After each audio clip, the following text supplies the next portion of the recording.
Let's rank the opening day Disneyland attractions you could still ride today. Mr. Cheesy Pop! Hey everyone, it's Max. Happy 65th birthday Disneyland, and in honor of Disneyland's 65th birthday, since we can't be there in the parks in person this year, I wanted to go back and look at what are my favorite original Disneyland attractions that you could still ride today. Making this list was almost impossible because you can really interchange a lot of these and there is no wrong answer, and I think it's going to provide for a lot of really fun discussion amongst us all. And with this list, I wanted to also show you some photos from way back in the day. All of these photos are from davelandweb.com, so thanks to Davelandweb, because if you want to see some amazing Disneyland history, it's a great website to go check out. And all these photos are from there, so as we go through my rankings, I'll also show you some photos from back in the day. Also, I should say that these rankings are from riding these rides in their current form. Obviously, I did not ride them back in 1955, so I wouldn't know. So it's as they are today. So let's get into this. So before I do, I just want to give a special acknowledgement to the Disneyland Band. That's not an attraction per se, but they were there on day one, and we love our Disneyland Band. Also, before we get into the attractions list, the Main Street Cinema. I wanted to talk about that because that's an opening day. It's not really an attraction, but it is a place that you could go that's super iconic. And here you can see some pictures from back in the day. Now you'll notice it says Keystone Comps there. And that's actually what they showed. This one says Moving Pictures. And that's because at the Main Street Cinema, back when it opened, they showed silent movies. They weren't showing the Disney cartoons that you could see now. They were showing silent films. Okay, now let's get into the rankings, and this is where the controversy will begin. There's 11 attractions, but number 11, there's already a little bit of controversy as to if this is an opening day attraction. So I'm putting it here, and I'm also putting it at number 11. And it's Casey Jr. Circus Train. Now, a lot of sources say this opened on July 17th, 1955, but then closed the next day and didn't officially reopen until July 31st because of safety issues. So, is it an opening day attraction? Is it not? You'll look up some places and it'll say yes, and some will say no. I'm just putting it here at number 11 because it's honestly not one of my favorite attractions, but you know, you could see these pictures from back in the day. Look at the restrooms and telephone sign. It's so great. And it does give you some great views of the park and does make for some iconic images like this one. Just really, really beautiful. As far as the ride goes, I can't say that I love Casey Jr. I've hardly been on Casey Jr., but it's just one of those things, and it's this real old classic, and but we don't even know if it's an opening day attraction, so there you go, number 11. Number 10, this is another case of where do I put this? Because we don't know what the current version of this is going to look like. Snow White's Scary Adventures. So that's my number 10. Obviously, this attraction is being renovated right now. Check out the Seven Dwarfs outside of there. Fantasyland had a very different look back when it opened. And Snow White's Scary Adventures have been scary to varying degrees. The new version, I guess, will be not as scary, which we maybe will one day find out about. You can see here in this black and white photo, it says admission, adults, 30 cents. I can't make it out right there, but that's because, you know, back in the day you had to pay. You had the different rides, they were different values. That's where we get e-ticket from. But that's where I'm putting Snow White in its current form. It's just weird. That's all. The ride is just, it's just a little odd. I'm not gonna lie. So, 10. Number 9, Autopia. Autopia. Now, Autopia, this is a case where currently, in its current form, Autopia, it is something I rarely ride. Now, if you look back at these old photos, you're like, wow, look how cool this looked. Look at all these fashionable people getting in these cars back in the day. It just looks so neat. It looked like a real old LA freeway. And it must have been really fun. And they didn't have like those tracks. And there's reports from back in the day where a couple of Autopia cars ended up on Main Street, USA. What? But as far as that ride today in its current form, Autopia, I don't know. Just very outdated. We're gonna put it at number 9. Number 8, Storybook Land Canal boats. Now this one when it first opened, was actually called Canal Boats of the World, and it was not successful. There was basically no scenery that was on view. It was just a bunch of hills. And so they realized, well, we better put something in here that people actually want to look at. That's when it got the Storybook Land makeover, and that's when the ride became very successful. And I think still today, it's one of those rides that is really quite pleasant. So here you can see there's nothing to look at. Like, can you imagine going on this ride and just being like, okay, well, I'm just on a boat. Cool. Here are Canal Boats of the World. And now we're going to get into where we actually have the ride as we know it now. And it really is, I think, it's a lovely little thing, especially to take the family. It's a nice kind of quiet time. I really, really do enjoy Storybook Land. But imagine being on that ride back in the day and you're like, nice brown hill. Looks like it needs some rain. Number 7, Mad Tea Party. Ah, yes, the teacups. There's something very iconic about your Disneyland teacups.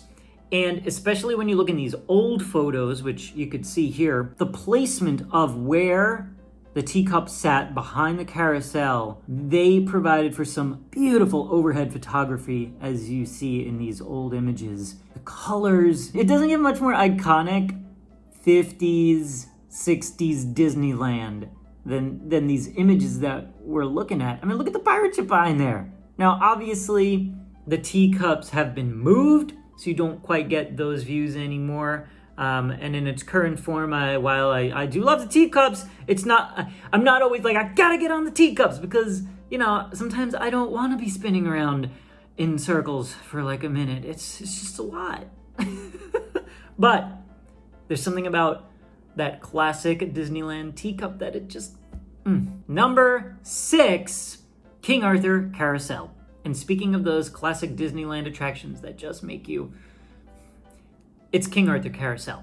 After all, it was Walt seeing the Griffith Park carousel that inspired his idea for Disneyland when he would go and sit there and watch the carousel. That's how he thought, I want a place like this. Disneyland happened, and the carousel is so iconic, Walt, and it has to be here. And I still kind of get those feelings when I am on the carousel of just, you feel a sense of nostalgia when you ride the carousel, don't you? The look of it has changed over the years. Look at this, Alice is riding it with the white rabbit. But the carousel still just provides that, I don't know, it's a certain comfort. And when you're going by on the horses and you can see the castle out there, and you know, you can picture it in your heads right now, right? Like, even though we're not there today, you can feel that feeling and see the castle and just see the people around. And King Arthur Carousel, classic. Number 5, Mr. Toad's Wild Ride. I mean, guys, what other Disney attraction can you go on and end up in hell? I mean, the first time I rode this, I was not a kid, actually, so I was old enough to understand. And I was just like, did we just... We did. I love this attraction, and I am so happy that it's still here, and they just have not touched this thing. It's so good. I mean, they've touched the entrance to it. As you could see, Fantasyland, as you saw in the Snow White Scary Adventure picture earlier, had a very different look. Look at Mr. Toad's Wild Ride, 35 cents. 35 cents. What a deal. Is that Richard Nixon on Toad there? Sure is. Mr. Toad's Wild Ride is my number 5. It cracks the big top 5. Number 4, Peter Pan's Flight. Ah, yes. To this day, obviously one of the most popular attractions in all of Disneyland. Peter Pan's Flight was an opening day attraction. Can you imagine? Can you imagine for a second being on that ride and experiencing that technology where it lifts you up and you are just gliding over the London skyline and Neverland? And can you imagine what they were thinking back then? Like, oh my gosh, how is this happening? Technology-wise, unbelievable. Story-wise, I love it. Peter Pan, obviously a very special spot in our hearts. And you look at these pictures from back in the day here. I mean, you gotta love Walt on Peter Pan. I mean, it's just, come on. This is just how everything looked in Fantasyland. It had this very uniform-looking deal to it. It's so cute. Peter Pan actually had no Peter Pan in it originally. And guests were always a little confused about that, so Peter was added. Because originally the ride was supposed to be like, you are Peter. But people didn't get it. Because everyone came off the ride and they were like, where's Peter? Well, I just rode that attraction and I didn't see Peter. So they put Peter in eventually. And everyone was happy. But there you go. Peter Pan, number 4. Number 3, Jungle Cruise. Jungle Cruise. Can you believe this was there on opening day? These animatronics? What must have that been like to be there on opening day to see that? So the Jungle Cruise in its current form is obviously known for all of these puns, these jokes, this hysterical script that makes me laugh every time even though I know it's coming. Not the case when it opened, and actually not the case until the 60s. So the Jungle Cruise was originally an educational ride. So originally, Walt wanted to use real animals in the Jungle Cruise, but that obviously changed to animatronics, but it really was a serious ride, like you were going through the world's jungles. And it was made to feel like a nature documentary. And that was until 1962 when they added all the puns, and then it took took on a whole new life of its own. Beautiful views on the Jungle Cruise back in the day. I love seeing these gorgeous images. Oof, look at this one with that Adventureland sign there. Beautiful, I love it. So there's the Jungle Cruise. Number 2, Mark Twain Riverboat. Let me tell you guys how badly I wish I could be on the Mark Twain today. Taking a voyage around the rivers of America, looking out and just experiencing some quintessential Americana as Walt had envisioned. That's what it's all about. I mean, guys. And did you know back in the day you could get a mint julep on the Mark Twain? Yeah, you could order yourself a mint julep on board. Non-alcoholic, of course, but you could get a mint julep. Here's some iconic images. That's actually from day one right there. And a lot of these images are images that we would see today when you are on the Mark Twain. There's something so incredibly Disney about that, about getting on a big old riverboat. And that is, I mean, that's what it's all about. How many times have I just wanted to kind of escape the madness and just could feel at ease up there. I like to go up to the top deck and just kind of stand up there and just watch the world go by out there. And, one day we'll get back out there and do it. We are up to the number 1 attraction from opening day that you could still ride today. And I mean, is it gonna be anything other than the Disneyland Railroad? Come on, nothing says Disneyland, Walt Disney like the Disneyland Railroad. We know Walt's love of trains, and this is pretty much the first thing you see when you enter Disneyland is the Disneyland Railroad going by, the Disneyland train station above. It is one of the most iconic images in kind of like that Americana history. And getting on and riding the Disneyland Railroad as Walt had intended is just so Disney, and I couldn't think of anything else that should be number 1 on this list. Take a look at some of these images, and no matter what era, honestly, and these are some classic images from the 50s, but you can look at it today and I think it still gives you that same sort of emotion. And things were added along the way, like here is the opening day of the Grand Canyon. And then of course, Primeval World was added. And Primeval World was added in 1966. Is there anything more Disney than getting on the Disneyland Railroad at Main Street and taking a grand circle tour?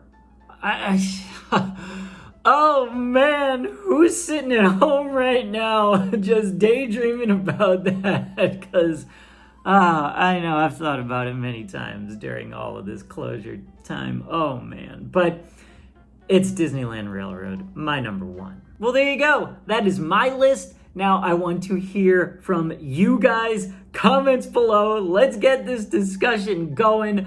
What are your favorite original Disneyland attractions you could still ride today? Happy 65th Disneyland.